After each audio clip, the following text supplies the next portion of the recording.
தென் தமிழ்நாட்டுல திருநெல்வேலி ஜில்லா, மதுரை ஜில்லா இந்த 2 தான். விருதுநகரை பொறுத்தவரைக்கும் பாதி பகுதிகள் மதுரையிலயும், பாதி பகுதிகள் திருநெல்வேலியிலயும் இருந்துச்சு. அதுக்கப்புறமா மறுபடியும் நிர்வாக வசதிக்காக ராமநாதபுரம்னு ஒரு புது ஜில்லா உருவாக்குறாங்க. அப்போதான் விருதுநகர் மாவட்டம் முழுசா அங்க ஒருங்கிணைக்கப்படுது. அதுக்கப்புறமா பிரிட்டிஷ் கவர்மெண்ட் இங்க இருந்து போற வரைக்குமே இது அப்படியே தான் இருக்கு. சுதந்திரத்துக்கு அப்புறம் 1985ல அரசாங்கம் மறுபடியும் ராமநாதபுரம் மாவட்டத்தை பிரிக்கிறாங்க.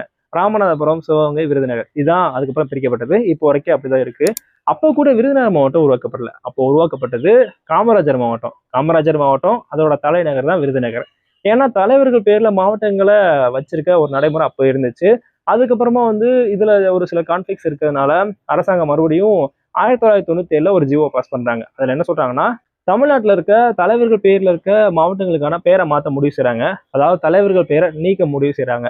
அதுக்கு பதிலா ஏற்கனவே மாவட்ட தலைநகரங்களோட பேரை மாவட்டங்களுக்கு வைக்க முடிவு செஞ்சு அதுக்கான ஜிஓ பாஸ் பண்றாங்க. இந்த ஒரு ஜிஓ மூலமா காமராஜர் மாவட்டம் அப்படின்ற பெயர் நீக்கப்பட்டு இந்த விருதுநகர் மாவட்டத்தோட பேரா மாறுது. இப்படி விருதுநகர் மாவட்டத்தோட வரலாறை தனியா பார்க்கவே முடியாது. விருதுநகர் வரலாறே தனிதான். அது விருதுப்பட்டியாகி விருதுநகரானது ஒரு தனி கதை.